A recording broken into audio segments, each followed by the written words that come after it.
لا إله إلا الله تعظيما لشأنه وأشهد أن محمدا عبده ورسوله الداعي إلى رضوانه وصلوات الله عليه وعلى آله ومن تبعهم إلى يوم لقائه. Hadirin sidang salat subuh yang Allah muliakan, alhamdulillah puja dan puji syukur kita kepada Allah Subhanahu wa taala yang masih memberikan kita rahmatnya sehingga kita masih dapat berkumpul di tempat yang mulia ini dalam rangka melaksanakan salat subuh secara berjamaah. Dan yang kedua, salawat serta salam semoga tetap tercurahkan kepada Nabi besar kita dan panutan kita, yaitu Nabi besar Muhammad sallallahu alaihi wasallam. Hadirin yang Allah muliakan, di pertemuan yang lalu kita sudah bercerita tentang seorang sahabat, ya, Sa'id ibn Amir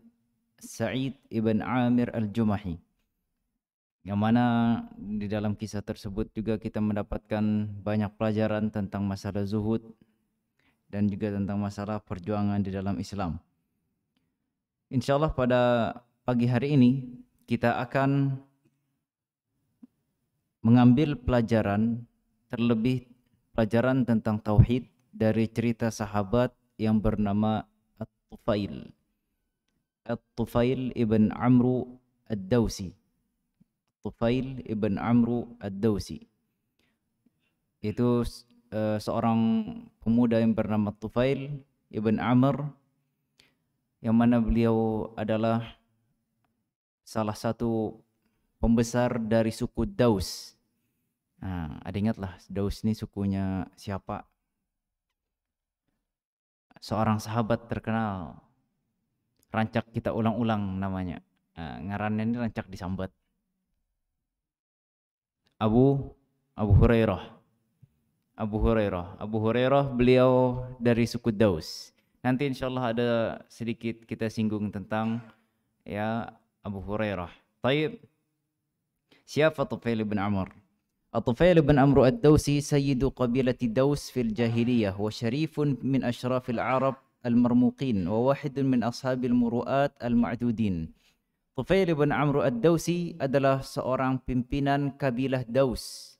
Ya, pimpinannya kabilah Daus di zaman jahiliyah. Wa syarifun min asyrafil Arab, dan dia termasuk dari orang yang terhormat ya di kalangan orang-orang Arab, dan dia termasuk dari orang yang dianggap ucapannya dan pandangannya di kalangan orang-orang Arab. La tanzilu lahu qidrun an narin, yang mana bejananya dia itu tidak pernah lepas dari kompornya, alias bejananya itu selalu berada di atas kompor untuk memasak. Kemudian masakannya dibagi-bagi ke kaumnya, ya.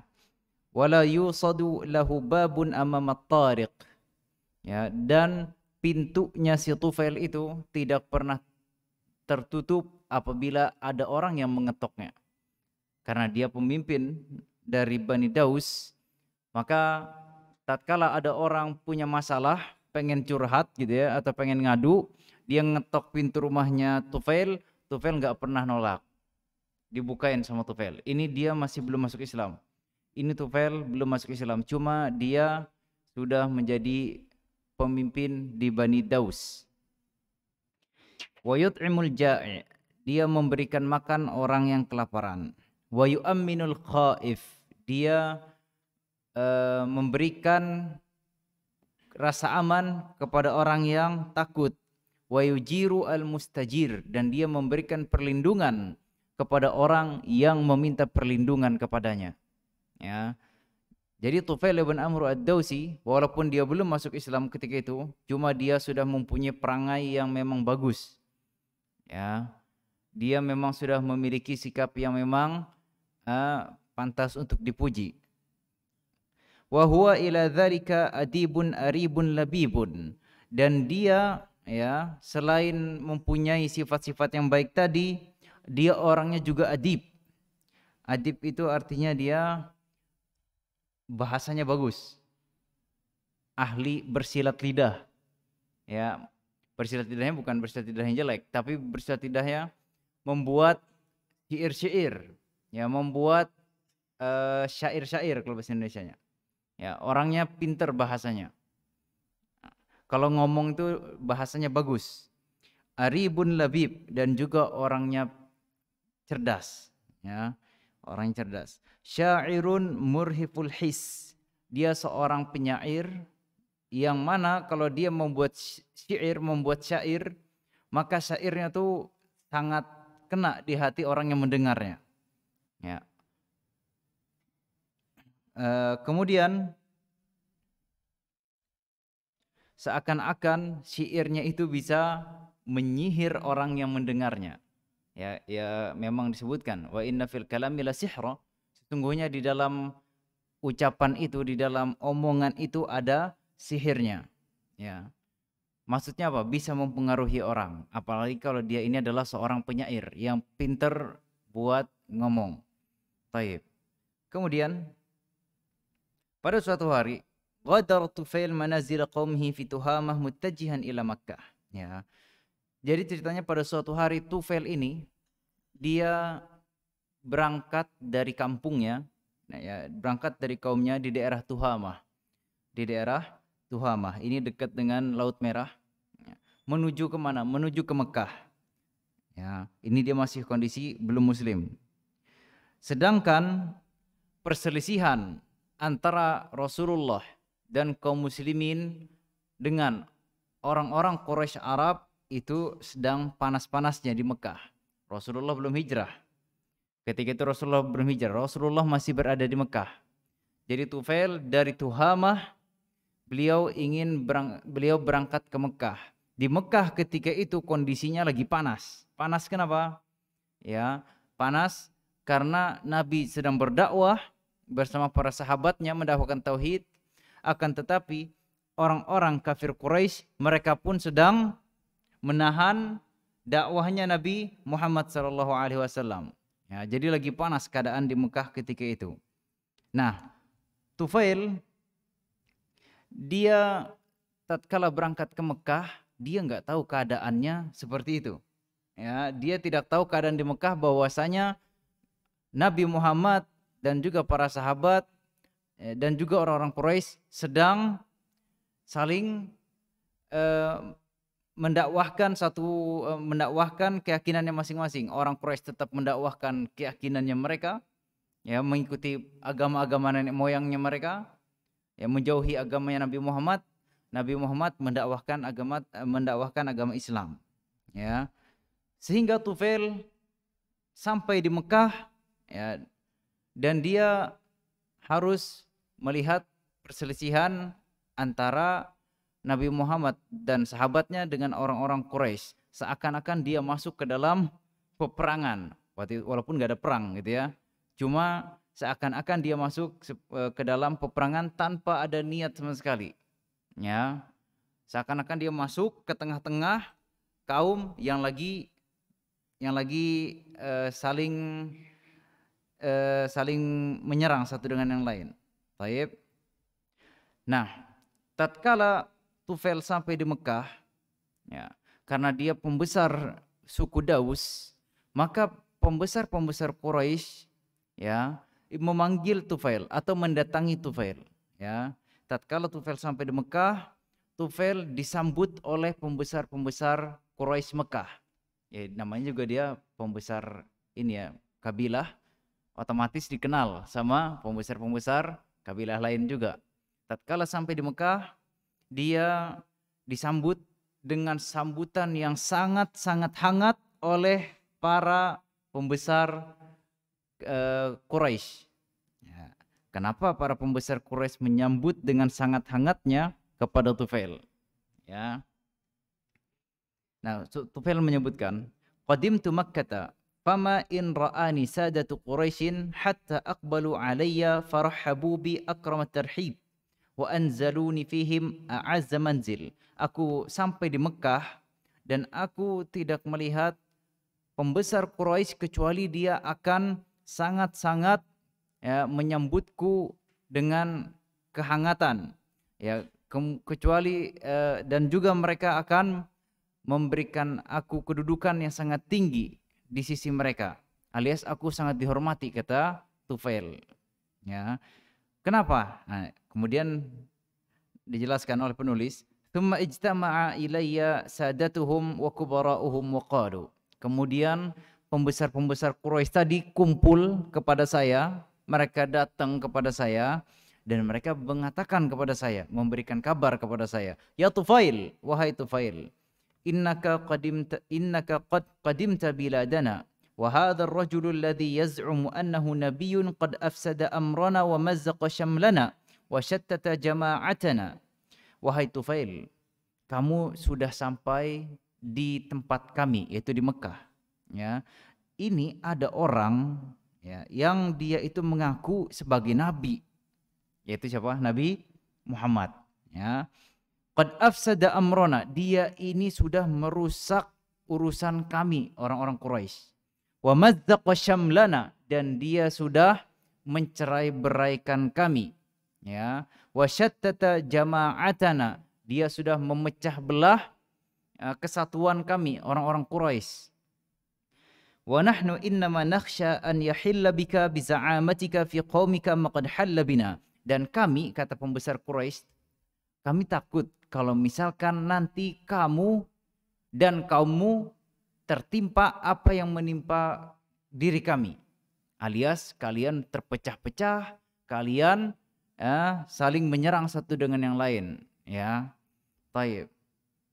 Fala tukallimur rajula, sehingga Tufail, jangan sekali-kali kamu berbicara sama itu orang, sama Nabi Muhammad. Ya, pokoknya jangan sekali-kali ente datangin dia. Ya, wala tasma'anna minhu syai'an, dan jangan sekali-kali juga ente mendengar ucapannya dia. Di sini orang-orang pembesar Quraisy ini mengatakan dengan kata-kata penekanan, wala tasma'anna, itu ibaratnya bahasa kita lah, penekanan itu jangan pian mendengarkan. Nah, ibaratnya gitu. Ya, ditekan sama orang Quraisy, jangan sekali-kali pian mendengarkan. Ya, walaupun sedikit katanya. Fa innalahu qaulan kasihr, karena orang ini punya ucapan kayak sihir, alias bisa mempengaruhi orang lain. Ya, taib. Yufarriqu baina al-waladi wa abih, dia bisa memisahkan antara anak dengan bapaknya. Wa bainal akhi wa akhih, dan juga antara saudara dengan saudara kandungnya. Wa baina zaujah wa zaujiha, antara istri dengan suaminya. Ya, ini orang Quraisy sedang menceritakan keadaan orang-orang Quraisy yang terpecah-pecah. Karena memang sebenarnya tauhid, saya pernah sebutkan, kayaknya pernah sebutkan sih di sini juga, bahwasanya tauhid itu menyatukan. Ya, tapi juga tauhid itu bisa memisahkan. Ya, memang tauhid menyatukan, tapi juga tauhid bisa memisahkan. Tatkala orang-orang Ansor belum masuk Islam, mereka ngapain?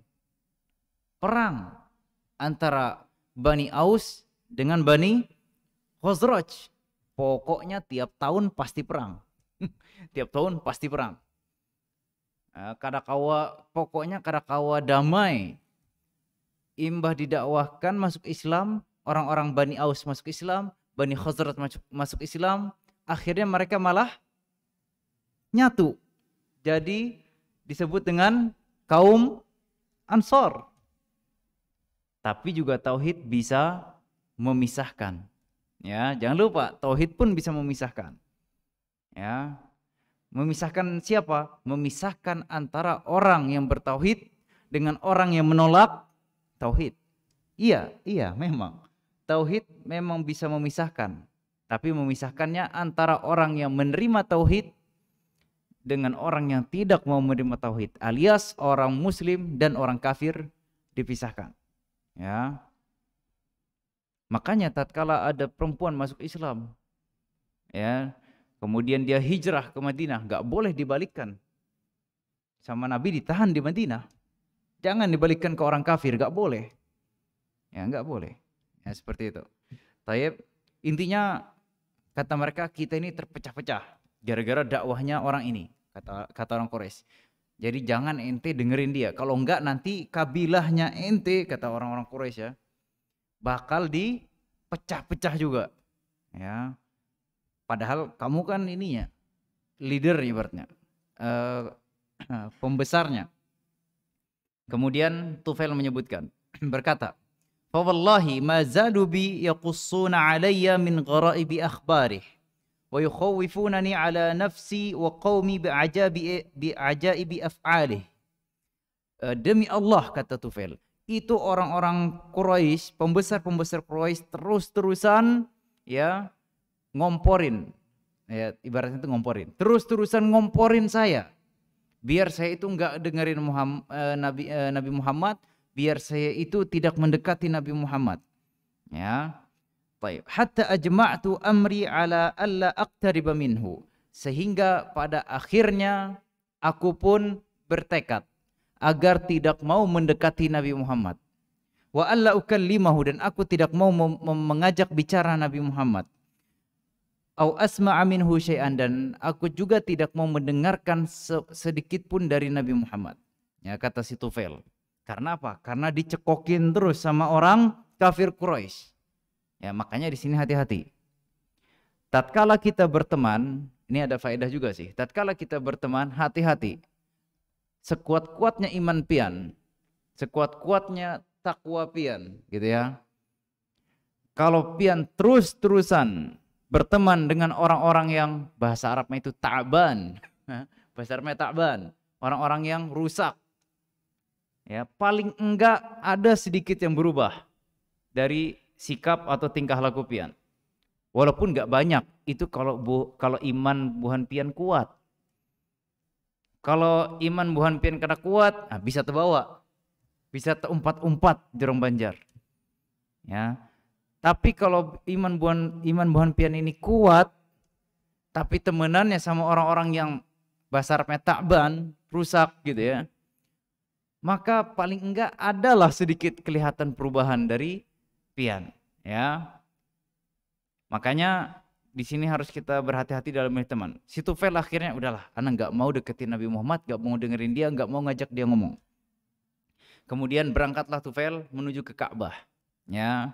Menuju ke Ka'bah. Untuk ngapain? Untuk tawaf di sekitar Ka'bah. Dan juga meminta berkah dari patung-patung yang ada di dekat Ka'bah. Karena ketika itu masih ada patung-patung. Patung-patung di dekat Ka'bah baru dihancurkan kapan? Ketika Fathu Makkah, ketika penaklukan kota Makkah. Ya, diriwayatkan bahwasanya jumlah patung yang ada di sekitar Ka'bah sekitar 360 patung. Nah, banyak kok. Kayak jumlah hari dalam setahun. Ya. Baik, intinya Tufail pengen tawaf di Ka'bah, pengen ngelilingin Ka'bah, habis itu berdoa minta berkah sama patung-patung yang ada di dekat Ka'bah. Pas dia lagi di dekat Ka'bah, ya rupanya dia melihat Nabi Muhammad SAW sedang sholat di dekat Ka'bah. Nah, ketika itu Tufail pas lagi tawaf, ketika dia di dekat Ka'bah, dia itu sudah memasang kapas di telinganya. Biar apa? Biar kada kau mendengar ucapan Nabi. Ya. Pas dia sedang tawaf, dia melihat Nabi sedang sholat di dekat Ka'bah. Ya.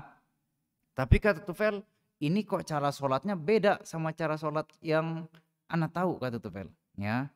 Kok cara ibadahnya ini beda dengan cara ibadah yang saya lakukan, kata si Tufail. Ya. Fa asarani mandarahu, sehingga pemandangan tadi membuat aku tertawan, alias aku ini terdiam gara-gara melihat cara ibadahnya Nabi tadi. Tayyib, wa hazzatni ibadatuh, dan cara ibadahnya Nabi tadi membuat jiwaku ini bergetar. Wa wajadtu fi nafsi adnu minhu, sehingga akhirnya aku malah mendekati Nabi Muhammad karena melihat ini ibadahnya kok beda, tapi kok bagus, katanya si Tufail gitu ya. Akhirnya si Tufail malah mendekat, ya. Syai'an fa syai'an, sedikit demi sedikit aku mendekati Nabi Muhammad SAW ala ghairi qasdin, padahal aku enggak bermaksud mendekati Nabi Muhammad SAW. Sampai akhirnya dekat banget sama Nabi Muhammad SAW. Wa aballahu illa an yasila ila sam'i ba'dun mimma yaqul. Dan akhirnya aku mendengar dari apa yang Nabi ucapkan, alias apa yang Nabi baca dari ayat-ayat Al-Qur'an. Ya, fasami'tu kalaman hasanan, aku mendengar ucapan yang bagus. Ya. Kemudian kata Tufail, dia mengatakan kepada dirinya, takilatka ummuka ya Tufail, celaka ente Tufail. Innaka la rajulun labibun syair, sesungguhnya kamu itu orang pinter. Kata si Tufail, kamu itu orang pinter Tufail. Ente itu penyair. Penyair kan dia pinter, bahasanya bagus. Dia tahu ini bahasa yang diucapin Nabi ini lebih harat daripada bahasanya dia.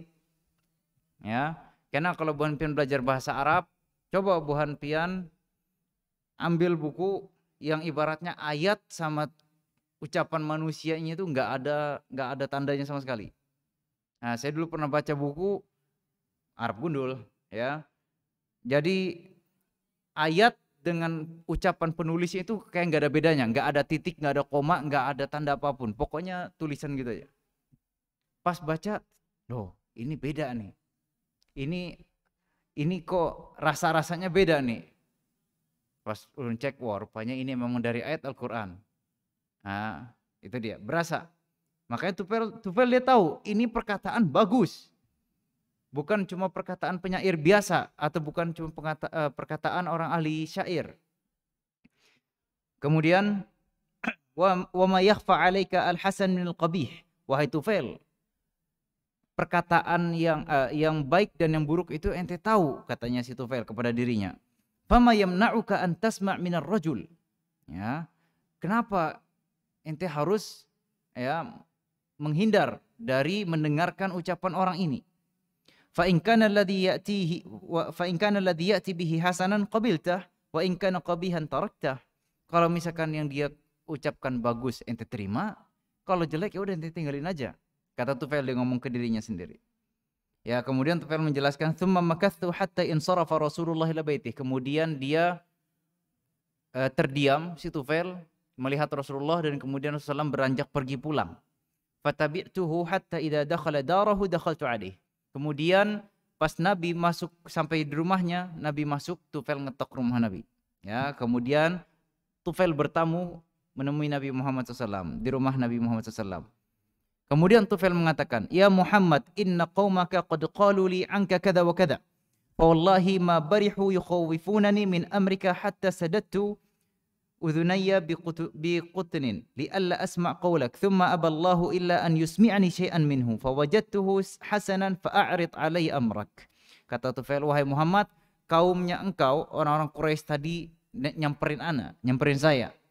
Mereka ngompor-ngomporin saya biar enggak dengerin dari ucapan ente sedikit pun, tapi rupanya Allah berkehendak lain. Allah memperdengarkan saya ucapan kamu, bacaan kamu. Ya. Dan kata Tufail, dan aku mengetahui apa yang kau ucapkan tadi itu bagus. Fa'arid alayya amrak. Coba ibaratnya kalau bahasa kita, coba presentasiin kepada saya tentang Islam. Ya, coba jelaskan saya tentang Islam, kata si Tufail. Kemudian Nabi jelaskan kepada Tufail tentang Islam. Kemudian rupanya Tufail enggak tahan dengan penjelasan Nabi, akhirnya malah masuk Islam. Ya. Rupanya bagus, kata si Tufail, penjelasannya mantul. Akhirnya masuk Islamlah si Tufail. Dia bersyahadat ya bahwasanya Nabi Muhammad adalah utusan Allah Subhanahu wa taala. Kemudian apa yang dilakukan Tufail?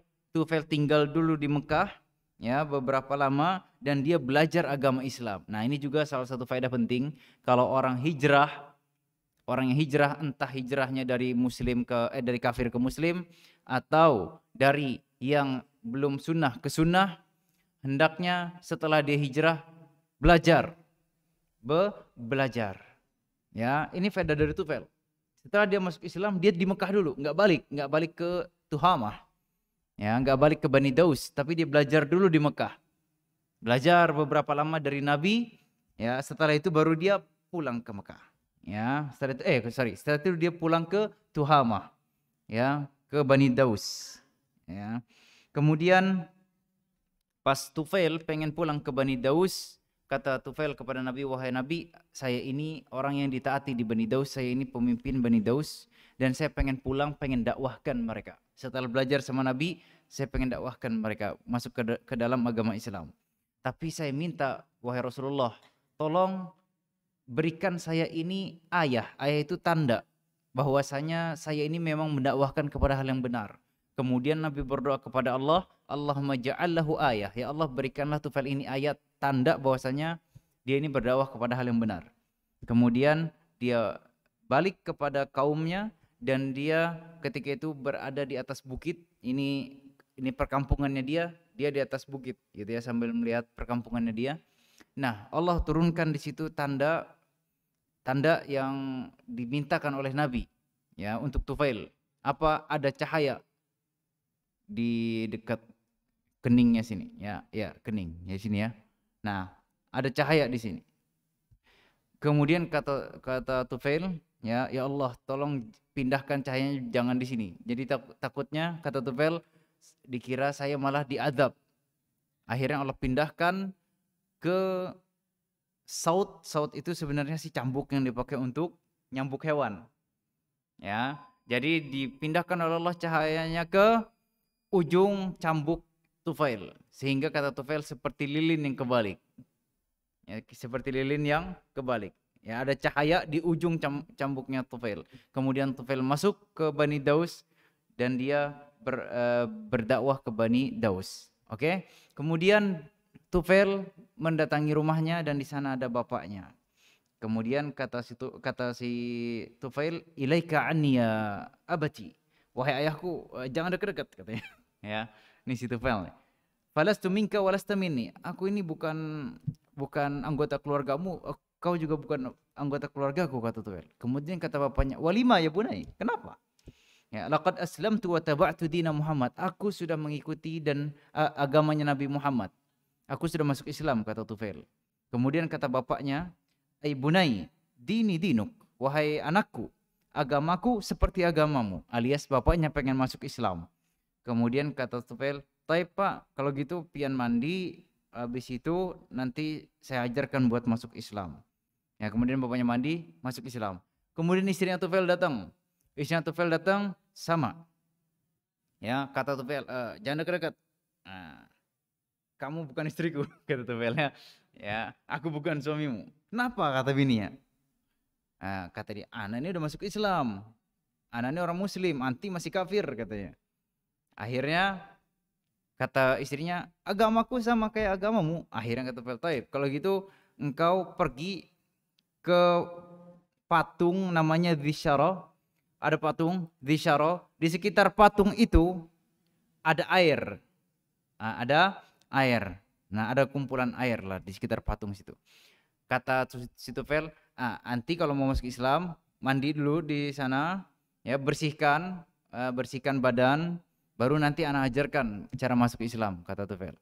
Ya, mandi di dekat patung Dzsyara, di sana ada air, mandi di sana. Kemudian kata istrinya, bi abi anta wa ummi. Ya, demi bapak dan ibuku, katanya, ya. Atakhsha 'ala sibyah syai'an min Dzsyara? Apakah kamu takut Dzsyara, patung Dzsyara ini akan mencelakai aku, kata istrinya, ya. Wahai suamiku, apakah kamu takut Dzsyara ini akan mencelakaiku, katanya. Karena keyakinan orang enggak boleh, ya, menghinakan keyakinan orang-orang di Bani Daus yang belum masuk Islam. Ya, enggak boleh mereka menghinakan patung, ya. Ini malah disuruh Tufail mandi dekat patung itu. Ya, kemudian kata si Tufail, tabban laki wali Dzsyara. Ya, celakalah engkau dan juga patung Dzsyara. Kata siapa? Kata si Tufail. Qultu laki, aku bilang kepada kamu, idhabi waqtasili hunak ba'idan anin nas. Ya, mandi di sana, ya, biar enggak kelihatan orang-orang. Wa ana dhamin laki, dan aku menjamin bagi kamu alla yaf'ala hadzal hajaru al-asam syai'an. Aku menjamin kepadamu bahwasanya bahwasanya batu yang bisu ini enggak bakal bisa mencelakakan kamu sedikit pun. Kata si Tufail. Kan orang-orang sana takut kalau misalkan dicelakai oleh patung Dzsyara. Kata Tufail, enggak. Ana jamin anti enggak masalah.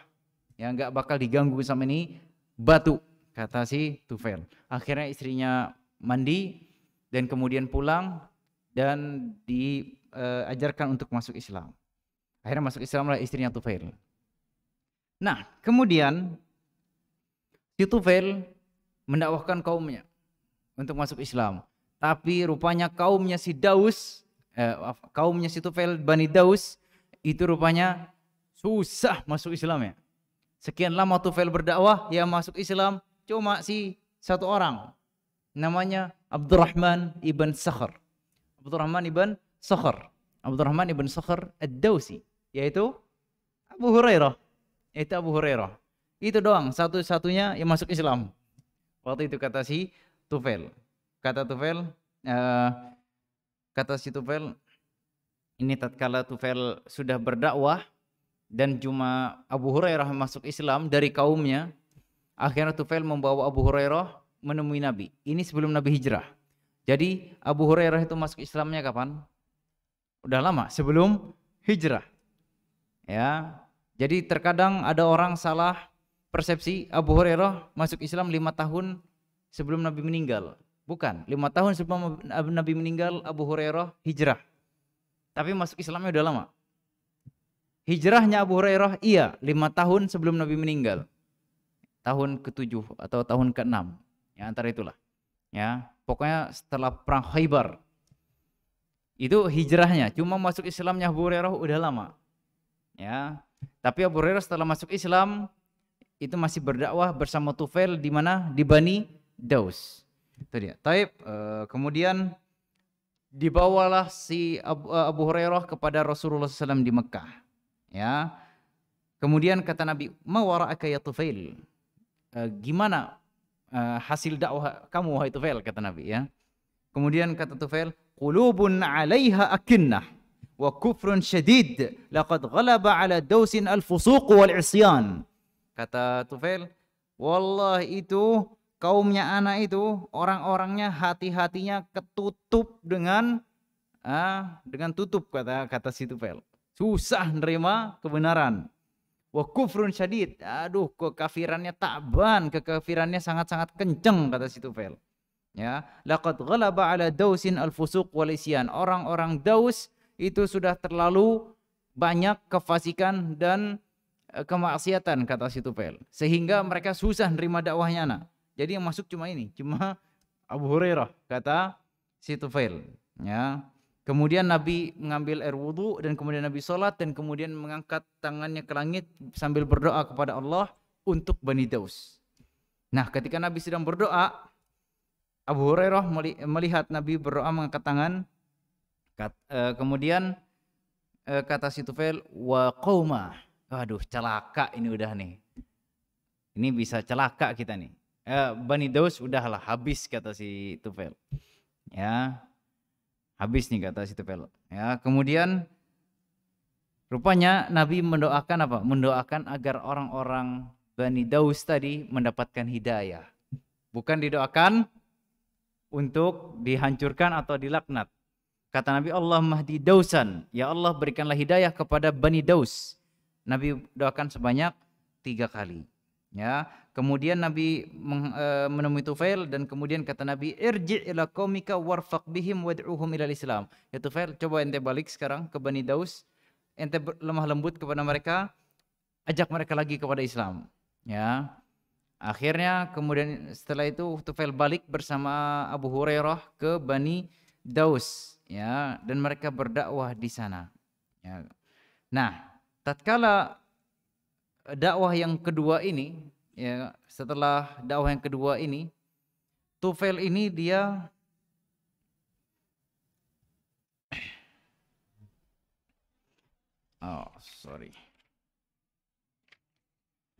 Tufail ini dia kemudian balik lagi kepada Nabi Muhammad sallallahu alaihi wasallam, ya, di Madinah. Ya, kemudian si Tufail dia minta sama Nabi Muhammad SAW, minta izin. Jadi kan setelah dakwah yang kedua ini, dia berdakwah, kemudian dia balik lagi kepada Nabi Muhammad SAW di Madinah. Kemudian dia minta izin kepada Nabi, wahai Nabi, coba berikan saya izin, atau coba utus saya, ya, untuk menghancurkan patung yang namanya Dzil Kafain, ya, Dzil Kafain, ya. Itu patung miliknya Bani Amr ibn Hamamah, ya. Ana pengen bakar itu patung, kata si Tufail. Kemudian akhirnya dikirimkan oleh Nabi dia untuk membakar patung Dzil Kafain. Nah, tatkala si Tufail ini sampai ke patung Dzil Kafain, kata orang-orang di sana, orang-orang yang menyembah patung ini, hati-hati ente Tufail. Ente bisa kena musibah, ente bisa kena bahaya.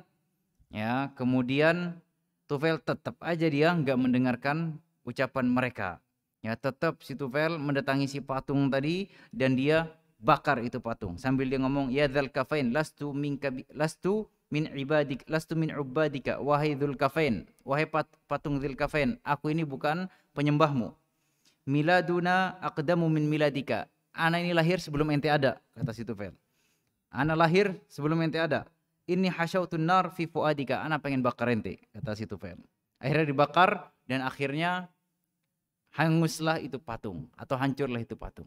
Nah, pelajaran tauhidnya di mana? Tadi ada di kisah yang pertama, di kisah sebelum ini, kisahnya istri Tufail yang mengatakan, apakah engkau takut Dzsyaro, patung Dzsyaro akan membahayakan aku? Kata Tufail, enggak, ana jamin dia batu ini enggak bisa ngapa-ngapain kamu. Dan juga yang kedua ini, tatkala Tufail ingin membakar patung Dzil Kafain, orang-orang penyembahnya Dzil Kafain bilang, hati-hati ente bisa kena musibah. Kata si Tufail, enggak ada masalah tanya. Ana enggak percaya ana bakal kena musibah. Nah, apa pelajaran tauhidnya? Tentang rasa takut. Ya, tentang rasa takut. Puan pian sudah belajar kalau tentang al-khauf dan raja. Sudah belajar lah. Nah, ada kalau di kajian-kajian al-khauf, rasa takut. Rasa takut itu terkadang dia bisa menjadi rasa takut yang manusiawi, alias boleh. Ya, kalau manusiawi boleh. Terkadang dia bisa menjadi rasa takut yang ibadah. Nah, rasa takut yang ibadah ini cuma boleh kita berikan kepada Allah. Gak boleh kita berikan kepada selain Allah. Ya. Rasa takut yang ibadah itu adalah rasa takut plus rasa pengagungan. Jadi kita takut karena kita mengagungkan dia. Nah, itu namanya rasa takut yang ibadah. Ini cuma boleh kepada Allah, gak boleh kepada makhluk. Ya. Kemudian ada istilahnya juga rasa takut sirri. Rasa takut sirri. Apa itu rasa takut sirri? Rasa takut yang sebabnya itu gak jelas. Alias sebabnya itu bukan sebab syar'i, bukan sebab kauni. Nah, apa itu sebab syar'i, sebab kauni? Sebab syar'i itu adalah sebab yang Allah jadikan sebab, atau sebab yang Nabi Muhammad jadikan itu sebab. Ya, Allah atau Nabi Muhammad menjadikan itu sebab di dalam Al-Quran atau di dalam hadis, maka itu menjadi sebab syar'i. Contohnya, bertakwa dapat mendatangkan rezeki dari arah yang tidak terduga. Ini ada di dalam Al-Quran disebutkan. Ya, maka itu menjadi sebab syar'i. Ada sebab kauni adalah sebab yang didapatkan dari hasil tes uji coba. Misalkan buhan pian cara dietnya tuh kadang makan gini. Berhasil, itu berarti sebab kauni. Atau makan ini karena pencernaannya nyaman. Karena sudah dicoba berapa kali, berhasil. Itu namanya sebab kauni. Nah, selama sebab itu tidak jelas alias bukan sebab syar'i, bukan sebab kauni, dia takut, maka itu takutnya takut sirri dan itu syirik. Bisa jatuhnya kepada syirik kecil, bisa jatuhnya kepada syirik besar. Ya, contohnya seseorang takut ya melihat ada apa misalkan? Melihat ada barang, ya, melihat ada barang, kemudian dia takut. Ini jangan-jangan barang ini bisa mencelakakan saya. Nah, ini takut yang gak jelas. Misalkan melihat kunci. Dia ngeliat kunci takut. Jangan-jangan kunci ini bisa mencelakakan saya. Sebab syar'inya nggak ada, sebab kauninya nggak ada. Maka apa? Kecuali mau di sini ada bomnya. Ya kalau dipasang yang kayak kasus semalam di Lebanon. Ya Allah. Nah, kalau misalkan sebabnya nggak jelas, bukan sebab syar'i, bukan sebab kauni, dia takut, maka itu masuknya kepada khauf sirri, rasa takut sirri, yang mana itu bisa syirik kecil, bisa syirik besar. Ya, syirik kecil kalau misalkan, wah Allah bisa mendatangkan musibah nih kalau ana megang kunci ini. Ini syirik kecil. Karena dia membuat sebab, dia menjadikan sebab yang Allah tidak jadikan itu sebab. Tapi kalau dia sampai berkeyakinan, saya pegang kunci ini, nanti kunci ini bisa memberikan saya musibah atau bencana atau bahaya, maka itu sudah masuk syirik besar. Ya, hati-hati. Ya, di dalam rasa takut, terkadang rasa takut bisa manusiawi. Ada macan di sini, takutan, wajar. Ada senapan di sini menghadap kita, takutan, wajar. Itu rasa takut manusiawi. Tapi rasa takut yang manusiawi boleh dengan syarat. Selama tidak mengantarkan kepada maksiat boleh. Tapi kalau sampai mengantarkan kepada maksiat, maka itu tidak boleh. Ya, haram hukumnya. Haram hukumnya. Ya. Taib. Mungkin itu saja yang dapat saya sampaikan. Ya. Jadi pelajaran tauhidnya terkait rasa takut.